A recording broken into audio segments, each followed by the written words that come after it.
Hey everyone, welcome back. I know it's been a bit over a week since I did the PS4 collection. I've been meaning to do this one, but I didn't get around to it yet, but now it's here. The second highest voted on the Twitter poll. Here is the Switch collection. I don't have that many games because the Switch just came out about like a year and a half ago. Well, almost 2 years at this point. So I think for the time frame, it's a pretty decent collection, but like compared to some other consoles, it's not that big. So anyways, let's get started. First up, we've got Bayonetta 1 and 2. So I haven't actually played these games before. I started Bayonetta 1 a little bit, and I really enjoy it. I'm hoping to finish it, but I haven't played Bayonetta 2 at all. I didn't play it on the Wii U, and I've never played Bayonetta 1 before. But so far, I'd say I'm enjoying it. It's a pretty solid game, so yeah, I think it has the potential to be really, really good, but I'm still at the beginning, so I can't really make a full thought on it yet. Next up, we have Captain Toad Treasure Tracker. This game's okay. It's fun for what it is, and I think it works well on the Switch, where you can kind of just like play a level and put it down and then come back and play another level. It's definitely not the greatest game, but it's also $40 new, I believe, and I got this for $20, so for that price, I would say it's pretty decent. It's nothing mind-blowingly amazing, but it's pretty okay. Next up, we have Donkey Kong Country Tropical Freeze. This is by far, I think, the best 2D platformer I've played on the Switch. I'm usually not a big 2D platformer person, but this game is really, really good, and I would highly recommend this over New Super Mario Bros. U. I never played this on the Wii U. I did play New Super Mario Bros. U on the Wii U, which is why I don't have that on here. But this game is really good. A lot of people say it is, so that shouldn't come as a surprise, but it's a pretty fun game. Next up, we have Doom. Now, if you saw my PS4 collection, you would know I also have this on PS4. But on Black Friday last year, Walmart was selling this for $12, which is an insanely good deal because this very rarely goes on sale. These Bethesda Switch ports are pretty expensive for some reason, and even now, this is still pretty expensive. So I picked it up because I thought, hey, I might want to play this at some point on the go. It's a game that would probably lend itself pretty well to being on the go, but I've only played it on the PS4 so far, so I can't really speak to the Switch version of it. Next up, we have Katamari Damacy Reroll. This game is really, really fun.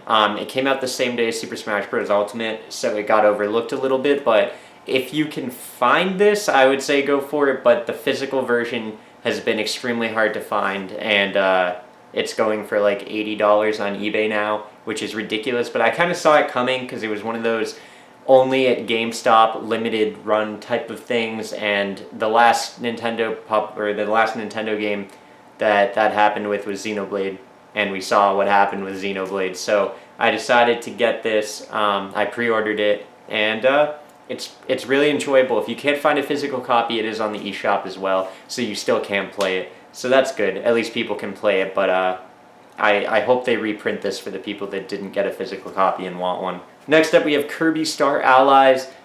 This game, it's okay. I played this with friends, so it made it a little more enjoyable. If you're playing this alone, it might be a little boring. It's just extremely easy, and it's super generic as far as Kirby goes. I would say the 3DS games are probably better if you have a 3DS, but if you want to play with friends, it's not a terrible game, and the updates to it definitely made improvements to it. It's just not the greatest game on the Switch. Next, we have LA Noir. I still haven't played this yet. It's sealed, but this is one of those games that I feel like I'm really going to like. This was $10 on Black Friday at GameStop, which was an insanely good deal for this game. I haven't played it yet, but I really like the choose-your-own-adventure type movie-style games, and I know this isn't exactly that because you still have to do like investigations and stuff, but it kind of reminds me of Phoenix Wright based on what I've heard in the like investigation part of it, and then I like the choose-your-own-movie part and the interrogations and all that, so I feel like I'm really going to like this. But I'm waiting to play this with friends. I feel like this would be one of those games where having a group together and making the decisions together would make it even more fun. So, yeah, I'm looking forward to playing this, though. This is definitely on the list of things to play. Next up is Mario Kart 8 Deluxe. This is the first game I got on the Switch because I didn't get my Switch at launch. I got it about like 2 or 3 months later, immediately following E3 2017. Because at first I wasn't too sure how it was going to go, especially because I was a Wii U owner, but after seeing them announce Pokemon for it, I knew this was going to be kind of their thing going forward, and they weren't going to announce another handheld. So I decided that was as good a time as any. I waited, and there was a restock of Switches, so I got that and Mario Kart 8 Deluxe.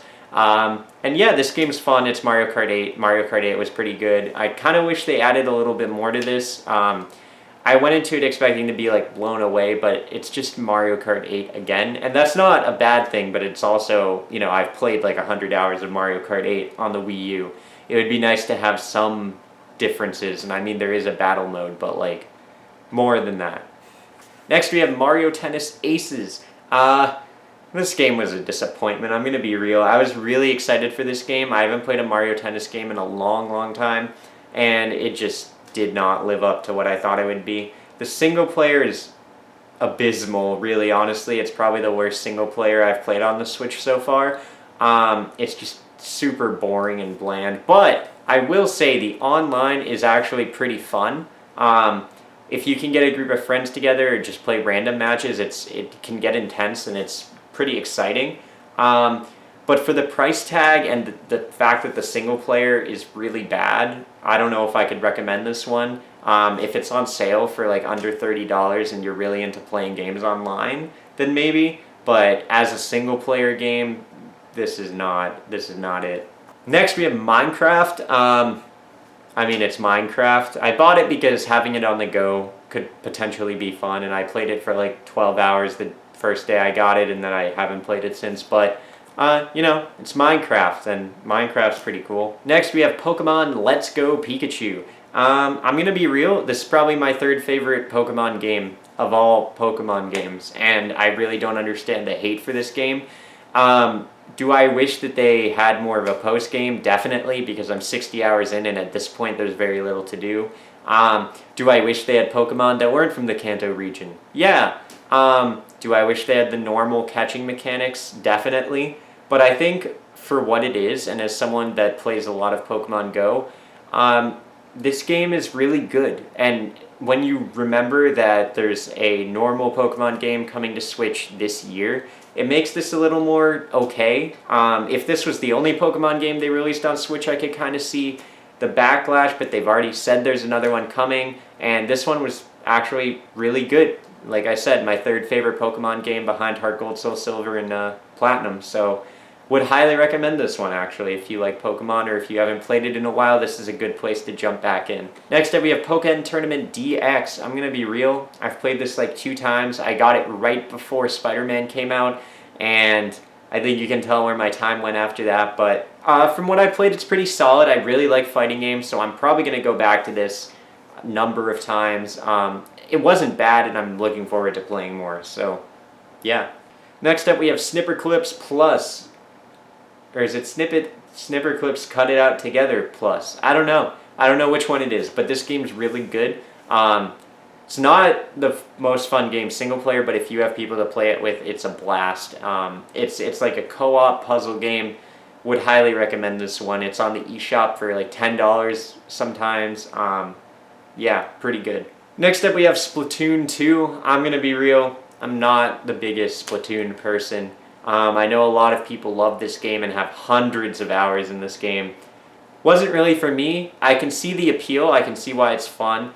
And I do hop in every now and then, but I think the biggest problem for me is like the game itself. The core game is fun, but all of the things surrounding the core game are not fun. The infrastructure just to get into the game, like when you start up the game and those two talk at you for like an hour, I don't want that. I want to be able to skip that. I don't care what maps are in rotation, I just want to play the game. I don't like the way that you can't switch your weapons like mid-match or between matches. Like it's a good game with a lot of really bad design surrounding it, and it's a shame. So that's Splatoon 2. Next up, we have Super Mario Odyssey. This game's okay. I I would even say this game's probably good. I don't think it's great. I don't think it's the 10 out of 10 that everyone makes it out to be. I think Galaxy and Sunshine and even Mario 64 are way better games, but this game is good. It's just not, to me, what everyone else was making it out to be. It was a fun time, but it was really short, really easy, and I don't know. I didn't really care for the aesthetic too much, so yeah, I know I'm going to disappoint some people with that, but it's not my favorite Mario game. Next up, we have Super Mario Party. This one's pretty fun, actually. This is a return to form for Mario Party, and is it the best Mario Party out there? Definitely not. I still think the ones on the GameCube are way better. Mario Party 2 is way better, but it's way better than Mario Party 9 and 10, I'll tell you that. And you know what? That's enough for me. I'll take it. And lastly, we have Super Smash Bros. Ultimate. Probably my favorite game on the Switch. I mean, it comes as no surprise. This was basically the most hyped game of 2018, and it lived up to it. This is a fantastic game. I would recommend anyone who has a Switch buy this game. This is like the one game, other than maybe Breath of the Wild, that I would say everyone that has a Switch should have. Also, if you're wondering, where is Breath of the Wild, because I know I'm going to get a comment like that, I have Breath of the Wild digitally. I got it at a time where I didn't have time to go to the store to get it, and so I had to buy it digitally. Other shout-outs I want to give to digital games, I only have a few of them, and actually all of the digital games I have I really enjoy. Just Shapes and Beats is a really fun rhythm game, but it's not like most other rhythm games, and I would suggest you check it out. It's really fun, and the music's really good. And then I also have Sonic Mania, which I would also highly recommend if you like 2D platformers or classic Sonic. It's a fantastic game. And then the last digital game I have is Naruto Storm 3, which was previously released on last-gen consoles. But it's a good time. It's a lot of fun. So yeah, the other two Naruto Storm games from last gen are also on there. So that is my Nintendo Switch collection. Looking forward to a lot of games releasing this year. We've got Yoshi, Animal Crossing, Pokemon, Town is coming from Game Freak, so it's going to be a good time. Oh, Luigi's Mansion is also coming, so it's going to be a great year for the Switch, and I'm looking forward to this. Probably do an updated Switch collection at the beginning of next year, or maybe late this year, depending on how many games I actually get this year, but it'll probably be next year. Probably want to do these every year. So yeah, guys, hope you enjoyed this. Leave your favorite Switch game down below in the comments, and I'll see you guys in the next video.